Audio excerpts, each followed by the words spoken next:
మా అంత సిపాయి లేరంటే కేసీఆర్ మంచిగా ఇచ్చిన కరెంటు మీకెందుకు ఏ శాతం అయితే లేదు అని చెప్పి నేను అడుగుతా ఉన్నా. తెలంగాణ ప్రజల పక్షాన్ని అడుగుతా ఉన్నా. ఎందుకు ఇలా ప్రజల గోస ఉంచుకుంటా ఉన్నారు? మళ్ళా మోటార్లు కాలుతున్నాయి, ట్రాన్స్ఫార్మర్లు కాలుతున్నాయి, లంచాలు పెరుగుతున్నాయి, అది శాతం అయితే లేదా?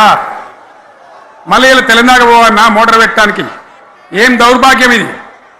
ఎటువంటి శని నెత్తి మీద పెట్టుకున్నాం మనం. మీరందరూ ఆలోచన చేయాలి.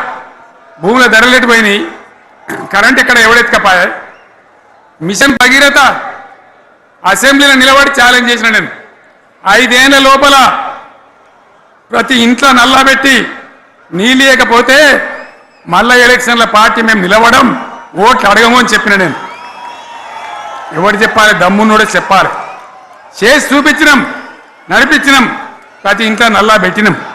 కృష్ణా గోదావరి నీళ్లు తెచ్చి ప్రతి ఇంటి ముందర దుంకిచ్చినాం. అది మీరందరూ దానికి సాక్ష్యం. ఇలాగా మంచినీళ్ళు కట్టిన ఇల్లు పెట్టినపోయి ఉన్న పథకం కేసీఆర్ ఆయమల్ని అయిపోయింది. ఇంకా మంచినీళ్ళు కూడా ఏ శాతం అయితే లేదా? మేము ఇంత సిపాయిలం అంత సిపాయిలం అని ఎగిరెగిరి దుంకితే మాట్లాడితే మంచినీళ్ళు ఇచ్చే కూడా శాతం అయితే లేదా? మంచినీళ్ళు పోతాయి, కరెంటు పోతుంది, వడ్లు కొనే దిక్కు లేదు. వడ్లు కొంటాను రా, కళ్ళాల కాడ 15 రోజులు వడ్లు కొనే దిక్కు లేదు, అడిగే దిక్కు లేదు. సర్కారు కొనకపోతే దిక్కుమాలని దేవుడా అని ప్రైవేట్ మిల్లర్లకు అమ్ముకుంటున్నాం. మళ్ళీ అక్కడ దళారీలు, అక్కడ దోపిడీ, మళ్ళీ రైతాంగం దోపిడీకి గురవుతున్నది. మళ్ళీ 2014 కంటే ముందటి పరిస్థితులు వస్తూ ఉన్నాయి. ఆ విధంగా ఎందుకు జరుగుతూ ఉంది? ఇది ఎవరి అసమర్థత? కాంగ్రెస్ ప్రభుత్వం యొక్క అసమర్థత కాదా? ఈ కాంగ్రెస్ కాటేయడం కాదా? నేను ఒక్కటే మాట మిమ్మల్ని కోరుతా ఉన్నా, ప్రజలకు నేను అడుగుతా ఉన్నా. పేదలు గుడిసెలు వేసుకుంటారు, ప్రభుత్వ జాగాలలో పాపం తెలిసి తెలియక కొన్ని వేసుకుంటారు. బీఆర్ఎస్ గవర్నమెంట్లో హైదరాబాద్తో సహా వరంగల్తో సహా అనేక పట్టణాలలో అనేక ప్రాంతాలలో రాష్ట్ర వ్యాప్తంగా లక్షలాది మందికి మేము పట్టాలు ఇచ్చినాం. బుల్డోజర్లు పెట్టి జేసీబీలు పెట్టి మేము చెరువులలో పూడికెళ్ళి తీస్తే వీళ్ళేమో హైడ్రా అని మన బొందా అని పెట్టి పేదల ఇండ్లు కూడా కొడతా ఉన్నారు. ఆనాడు చెరువు పూడికెళ్ళి తీసిన బుల్డోజర్లు ఇలా పేదల ఇండ్లు కూడా కొడతా ఉన్నాయి. ఇవన్నీ మనం చూస్తూ ఉన్నాం. చూసి మౌనంగా ఉందామా, కొట్లాడదామా, ఏం చేద్దాం అనేది మనం ఆలోచించే సమయం వచ్చింది. దేశాన్ని నంబర్ 1 స్థాయిలో నిలబెడితే ఇవాళ 14వ స్థాయికి 15వ స్థాయికి తీసుకొని పోయినారు. నా కళ్ళ ముందన్న గిట్ల జరుగుతుంది, ఇంత మాయల్యమే అవుతుంది, ఇంత మోసం చేస్తారని నేను కూడా అనుకోలే. ఇలా చాలా బాధ కలుగుతూ ఉంది, చాలా దుఃఖం కలుగుతూ ఉంది. ఇంకా ముందరికి పోవాల్సిన తెలంగాణ ఇలా వెనుకగా అయిపోతున్నా ఉన్నది. మళ్ళా ఎవరు దీనికి కారణం? ఈ దుర్మార్గులు కాదా? నిలబెట్టి ఖచ్చితంగా అడగాల్సిన అవసరం ప్రజలకు లేదా? అడగాలి. ఎందుకోసం? టైం ఇవ్వాలని మేము కూడా టైం ఇచ్చినాం. ఏమంటారు? మీకేసినట్టు మాకేసినరా ఓట్లు, మాకు ఏడాదిన టైం ఇయ్యరా, ఏడాదిన అర్థమైన టైం ఇయ్యరా, మీకు కన్నేరురా అని అంటారు. కాబట్టి నేను నోరు తెరవలే, బయటికి రాలే. కృష్ణా జలాల మీద గడబడి జరిగితే ఒక్కసారి అక్కడ నాయకులు తీరకపోతే నల్లగొండలో పోయి ఒక గర్జన చేసి వచ్చినా కానీ నేను ఎక్కడ బయటికి రాలే, మాట్లాడలే. కానీ ఏడాది అర్థం అయిపోయింది, ఇంకేం పాడైంది? పువ్వు పుట్టంగానే పరిమళిస్తుంది అన్నట్టు ప్రభుత్వం కథ తెలియదా? ఇంకేమున్నా వీళ్ళకి టైం ఎక్కడిది? వీళ్ళు ఏం చేస్తారు? చివరి 6 నెలలు అయితే ఎలక్షన్ అయినాయి. వీనికి ఉన్న టైం 2.5 ఏళ్ళు.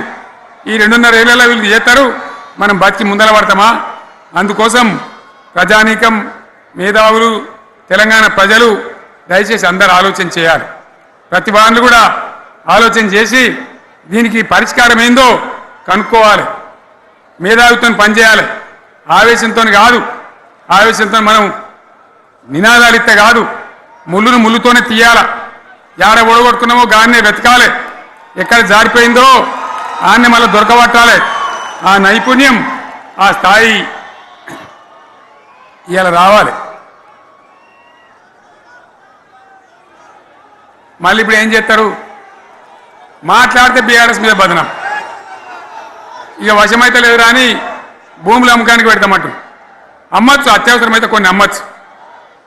ప్రజలకు అవసరం లేని ఉంటే, విలువ వచ్చేది ఉంటే, ప్రజల పనుల కోసం కొన్ని అమ్మచ్చు. కానీ ఏదమ్మాలి ఏదమ్మద్దని విచక్షణ ఉండాలి కదా. యూనివర్సిటీలు అమ్ముతారా? ఇలా హైదరాబాద్ యూనివర్సిటీ అమ్ముతున్నారు, రేపు ఉస్మాన్ యూనివర్సిటీ అమ్ముతారు, విలువైన భూములనే అని ఇట్లా కథం పట్టుకుంటూ పోతే ఏమైనా మిగులుతుందా? కాబట్టి ఇది పద్ధత, ప్రభుత్వం నడిపించే విధానమా, వీళ్ళు ఏ విధంగా గోల్మాలు దింపుతున్నారో దయచేసి ఆలోచించాలని చెప్పి నేను మీ అందరిని కూడా కోరుతా ఉన్నా. ఒక్కొక్క ట్రిప్పు నేను యాదగిరి గుట్టకు పోతే అలా ఎకరానికి 10 లక్షల వాల్యూ పెరుగుతుండే. మరి ఇవాళ ఏమవుతా ఉంది, ఇవాళ ఏం జరుగుతూ ఉంది, మీరందరూ కూడా ఆలోచన చేయాలని కోరుతా ఉన్నా. ఇవాళ రాజ్యం నడపచేతగాక ఎల్లెంకల పడి రాష్ట్రాన్ని ఆర్థికంగా దివాలు తీసి పిచ్చి పనులన్నీ వేసి ఇవాళ అడ్డం పొడుగు మాట్లాడుతూ ఉన్నారు. అన్ని రంగాలలో ఫెయిల్ అయిపోయింది. ఏ ఒక్క ఈ హుస్నాబాద్ ఇప్పుడు నేను రాగా చూసుకుంటూ వచ్చిన ఆనాడు కష్టపడి ఈ హరీష్ రావు ఇరిగేషన్ మంత్రిగా ఉన్నప్పుడు ఇలా గౌరెల్లి ప్రాజెక్టు కట్టాం. 90% పూర్తయింది. గౌరెల్లి ఇరిగేషన్ ప్రాజెక్టు ప్రజలకు సంజాయించి భూములు తీసుకొని ఆనాడు తిరిగి 90% పూర్తి చేసినాం. ఏడాది అర్థమైతే తట్టడి మన్ను తీస్తాను రా. పాలమూరు పథకం 80% కంప్లీట్ అయింది. ఎందుకు దాన్ని పెండింగ్లో పెడుతున్నారు? ఎందుకు దాన్ని పూర్తి చేస్తలేరు? ఈ విధంగా చిన్న మాట, చాలా చిన్న మాట. కేసీఆర్ కిట్ పెట్టినాం, లక్షాధికారుల కోసం పెట్టినాం, కోటీశ్వర్ల కోసం పెట్టినాం. ఎవరి కోసం పెట్టినాం కేసీఆర్ కిట్టు? పేద ప్రజల కోసం, గ్రామీణ ప్రాంతాల్లో ఉండేటువంటి పేద ప్రజల కోసం పెట్టినాం. ఆడపిల్లగానే 13,000 ఇచ్చినాం, మగపిల్లగానికైతే 12,000 రూపాయలు ఇచ్చినాం. ఆ వాహనాలు పెట్టి, అమ్మఒడి వాహనాలు పెట్టి వాళ్ళని తీసుకెళ్ళి ప్రసవాలు చేయించి వాళ్ళకి మందులు ఇచ్చి ఫ్రీగా ఉచితంగా చేసి బ్రహ్మాండంగా ప్రసవం చేయించి మళ్ళీ ఇంటికాడ తీసి దించినాం. గది బంద్ చేస్తారా ఎవరన్నా? ఎందుకు బంద్ చేయాలి? ముఖ్యమంత్రులుగా పనిచేసే వాళ్ళకు గాంభీర్యం ఉండాలి, ధైర్యం ఉండాలి. రాజశేఖర రెడ్డి అనే ముఖ్యమంత్రి ఉండే, నేను చెప్తా ఉన్నా మీ ముందు ఇయ్యాలి. ఆయన ఆరోగ్యశ్రీ అని ఒక పథకం తెచ్చిండు. నేను ముఖ్యమంత్రి అయిన తర్వాత అడిగిన, హెల్త్ డిపార్ట్మెంట్ని పిలిచి అడిగిన, ఇది ఏం పథకమయ్యా, బాగుందా అంటే సార్ మంచిగుంది, ప్రజలకు లాభం అవుతుందని చెప్పింది. నేను చెప్పిన ఆ పథకాన్ని అట్లే పెట్టండి, ఆ పథకాన్ని మార్చకండి, ఆ పథకం అట్లే ఉండాలని చెప్పిన. అక్కడ చెప్పడం కాదు, నేను అసెంబ్లీలో చెప్పిన, ఇది మా స్కీమ్ కాదు, కాంగ్రెస్ గవర్నమెంట్ ప్రారంభించింది, దాని పేరు కూడా మేము మారుస్తలేం, కానీ కొనసాగించాలని చెప్పినాం, కొనసాగించినాం. అది మీ అందరికి తెలుసు. ఇలా వీళ్ళు కేసీఆర్ ఆనవాళ్ళు లేకుండా చేస్తాం, కేసీఆర్ ముచ్చట లేకుండా చేస్తారా? ఇవాళ మనం కూడా సభ పెట్టుకుంటే ఎన్ని అడ్డంకులు దానికి. ప్రైవేట్ స్కూళ్ళు బస్సులు ఇస్తే వాళ్ళకు నోటీసులు ఇవ్వడం, అడగడుగున ఆర్టీఏ అధికారులను పెట్టి పోలీసులను పెట్టి ట్రాఫిక్లు జామ్ చేయడం. ఇప్పుడు కూడా సభకు రావాల్సిన వాళ్ళు 1,50,000 మంది బయటనే ఆగిపోయింది. ఇటు హనుమకొండ దిక్కు, అటు హుజరాబాద్ దిక్కు, ఇటు సిద్దిపేట దిక్కు 3 రోడ్ల మీద కూడా జాములున్నాయి. నేను అడిగిన నాయకులు ఏంది అంటే, ఇబ్బంది అవుతుంది సార్, రానిత్తలేరు, మధ్యలో ఇబ్బందులు కలిగిస్తున్నారు, కొన్ని లారీలు తెచ్చి అడ్డం పెట్టాను పనికిమాలని అని చెప్పి జామ్ అయిపోయి అక్కడనే ఆగిపోయింది. నేను అన్న ఇంకో అర్ధగంట ఆగి మాట్లాడదామంటే మా వాళ్ళంతా ఉండి లేదు, మనోళ్ళు దూరం పోవాలి, ఇక రాని వాళ్ళు ఎట్లా అందరూ మనం మాట్లాడి సభ ముగించాలని చెప్తే నేను వేదిక మీదకి వచ్చిన. ఇన్ని అడ్డంకులు, ఇంత కడుపు ఆపుతారా? బీఆర్ఎస్ సభలను ఆపుతారా? ఈ ప్రపంచనాన్ని ఎవడాపుతాడు? ఆగబడితే ఆగుతుందా? నేను ఒక్క మాట పోలీసు మిత్రులకు మనవి చేస్తా ఉన్నా. ప్రజాస్వామ్యంలో ప్రజలకు అడిగే హక్కు ఉంటుంది, తప్పకుండా అడుగుతారు ప్రజలు. ఈ అడిగే హక్కును సోషల్ మీడియాలో బీఆర్ఎస్కు సోషల్ మీడియా వారియర్స్ ఉన్నారు, వాళ్ళు బ్రహ్మాండంగా పనిచేస్తున్నారు, ఖచ్చితంగా అడుగుతున్నారు ప్రజల తరఫున. ఇంత అన్యాయం జరుగుతుంటే చూడలేక సోషల్ మీడియాలో పనిచేసే తెలంగాణ బిడ్డలు ఇది ఏమన్యాయమే ఎట్లా అని చెప్పి ప్రభుత్వాన్ని ప్రశ్నిస్తూ ఉన్నారు, ప్రజలకు మద్దతుగా నిలబడతా ఉన్నారు. వాళ్ళ మీద కేసులు, వాళ్ళని పట్టుకపోవడు. పోలీస్ సోదరులను నేను అడుగుతా ఉన్నా, మీరెందుకు దునుకులాడుతుండే? మీకేమక్కడ వచ్చింది?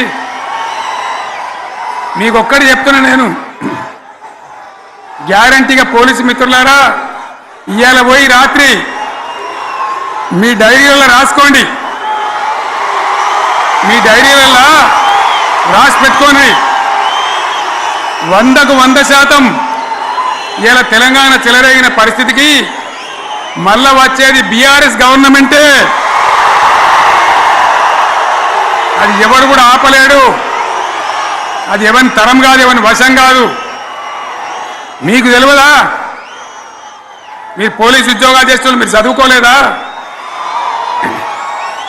మీకు కూడా విజ్ఞానం ఉంది కదా? వీళ్ళు దొంగ వాగ్దానాలు చేయలేదా? ప్రజలను మోసం చేయలేదా? ప్రజాస్వామ్యంలో ప్రజలకు అడిగే హక్కు లేదా? మీరెందుకు కేసులు పెడుతున్నారు? నాకు అర్థం కాదు. మీరెందుకు దునుకులాడుతున్నారు? మీరెందుకు బలైతారు? రేపు మీకు రాజకీయాలు ఎందుకు? మీ డ్యూటీ మీరు చేయండి. మేము బీఆర్ఎస్ ఎప్పుడు శాసనాన్ని ఉల్లంఘించం, చట్టాలను ఉల్లంఘించం. అయినా నేను ఒక్క మాట మళ్ళీ చెప్తా ఉన్నా, మీకు ఆల్రెడీ చెప్తా ఉన్నారు పార్టీ నుంచి, ఎక్కడ ఎవరిని మీ మీద అన్యాయం కేసులు పెట్టినా మన టీఆర్ఎస్ లీగల్ సెల్ వీరులు ఉన్నారు, మీ భయపడే అవసరం లేదు. న్యాయస్థానాలని అక్కడ పోరాటం చేద్దాం. మీకు అండగా కేసీఆర్ ఉంటాడు, బీఆర్ఎస్ ఉంటుంది, అందరం ఉంటాం. ఇక ఈడికెళ్ళి నేను కూడా ఊకోను, నేను బయలుదేరతా. యాందాకైనా మంచిదే. ఎవరెవరి సంగతి ఏందో, ఎవరైనా లెక్క ఏందో అన్ని కూడా లెక్కలు తీద్దామని మనవి చేస్తా ఉన్నా. ఈ రకంగా మనం ముందుకు పోవాలి. ఒక్క మాటలను ఉన్నదా? ఇవాళ ఈ ప్రభుత్వం, ఈ కాంగ్రెస్ నయవంచక ప్రభుత్వం సంక్షేమంలో ఫెయిల్, మంచినీళ్ళలో ఫెయిల్, పొలాలకు నీళ్ళు ఇవ్వడంలో, సాగు నీళ్లలో ఫెయిల్, కరెంటు సరఫరాలో ఫెయిల్, రైతు బంధులో ఫెయిల్, విత్తనాలు ఎరువులు సరఫరాలో ఫెయిలేనా?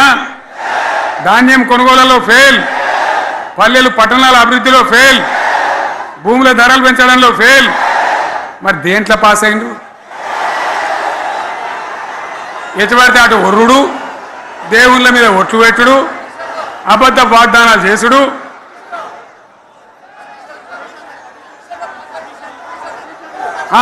కమిషన్ అట 20-30% కమిషన్లు తీసుకున్నాడు, సంచులు నింపుడు, సంచులు మోసుడు. అంతేనా? కరెక్టేనా ఈ మాట?